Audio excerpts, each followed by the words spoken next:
नमस्कार दोस्तों, कैसे हैं आप। आशा करता हूं कि आप बहुत अच्छे होंगे। मैं हूं आपके साथ ज्योतिषाचार्य हेमंत शास्त्री। दोस्तों, नवरात्रों की आपको बहुत सारी शुभकामनाएं। जय माता दी। माता रानी की कृपा से आपकी सारी मनोकामनाएं पूर्ण हो।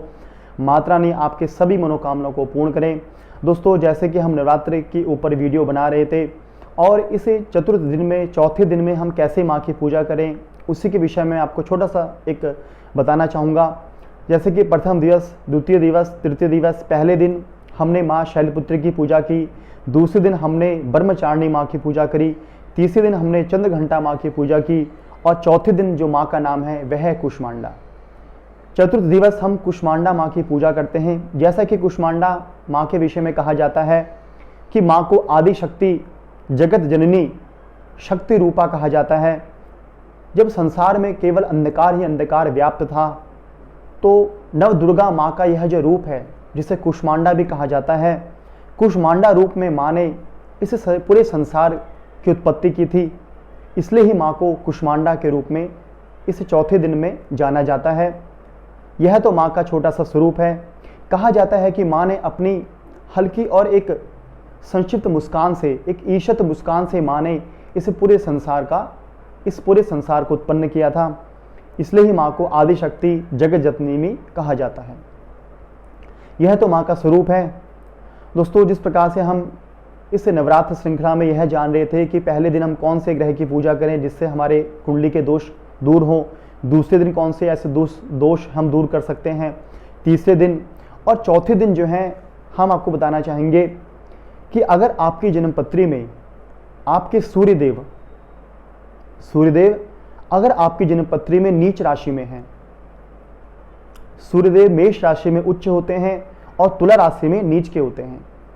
सूर्यदेव अगर आपकी जन्मपत्री में नीच राशि में हैं या फिर जन्मपत्री के त्रिक भाव 6, 8, 12 स्थानों में पाप कर्तृ योग में हैं, मैलेफिक प्लैनेट्स के साथ बैठे हैं, तो कहीं ना कहीं आप अपने जीवन में सूर्यदेव के दोषों से पीड़ित हैं। और सूर्यदेव को पिता का कारक कहा जाता है, आंखों का कारक कहा जाता है और रेगुलरिटी यानी अपने जीवन की जो नियमितता है वह भी सूर्यदेव से आती है। और आत्मा, सूर्यस्य आत्मा जगतस्तस्तु खश्च, यानी हमारे संसार की, पूरे संसार की जो आत्म स्वरूप हैं वह भगवान सूर्य हैं। अगर आप के जीवन में इससे संबंधित, सूर्य भगवान से, सूर्यदेव से संबंधित कष्ट हैं, आपका आत्मबल कमजोर हो रहा है, पिता से आपके अच्छे संबंध नहीं हैं, आंखों की आपको दिक्कत है, और सूर्य को हमारे नवग्रहों में स्वास्थ्य का भी कारक कहा जाता है। अगर आपका स्वास्थ्य नियमित रूप से खराब होता है तो यह समझ लीजिए कि दशा अंतरदशा में कहीं ना कहीं आपकी जन्मपत्री में आपके सूर्यदेव आपको शुभ प्रभाव नहीं दे रहे हैं। वैसे तो सूर्य भगवान की पूजा अनेक प्रकार से की जाती, वैदिक मंत्रों से, बीज मंत्रों से, रत्नों से, लेकिन अभी नवरात्र हमारे बहुत निकट हैं। तो नवरात्र में हम किस प्रकार से माता की पूजा करके सूर्यदेव से संबंधित दोषों को दूर कर सकते हैं। कुष्मांडा माँ की पूजा जो है विशेष करके आपके जन्मपत्री के सूर्यदेव से संबंधित जो कोई भी दोष हैं उन दोषों को दूर करने में बहुत ही उपयोगी होगी। आप सूर्यदेव के लिए छोटा सा माँ का एक मंत्र आपको बताना चाहूंगा। या देवी सर्वभूतेषु कुष्मांडा रूपेण संस्थिता नमस्तस्ये नमस्तस्ये नमस्तस्ये नमो नमः। इस मंत्र का आप 108 बार जप करें, माँ की पूजा करें जिस भक्ति भावना से। दोस्तों, जैसे कि मैं हर वीडियो में ही कहता हूं कि श्रद्धा, भक्ति, विश्वास, भगवान और माँ के विषय में तो यह कहा जाता है माँ तो केवल भक्त का भाव देखती है, मंत्र से कोई संबंध नहीं है। मंत्र का भी प्रभाव पूरा है, लेकिन विशेष करके माँ तो यह देखती है कि यह भक्त किस भाव से मेरा पूजन कर रहा है, क्या इसके जीवन में कष्ट है। भाव को देखती है और माँ कष्ट को दूर करती है। इसलिए आप निश्चिंत होकर जिस किस विधि से भी आप माँ की पूजा करते हैं।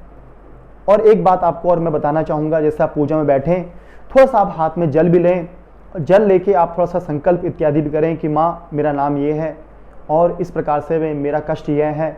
और इस कष्ट की निवृत्ति के लिए मैं आपका पूजन कर रहा हूँ। इस प्रकार से अपने नाम का उच्चारण करके आप उसी जल को माँ के सामने नीचे छोड़ दीजिए और इस मंत्र का जाप करेंगे, जाप कीजिए।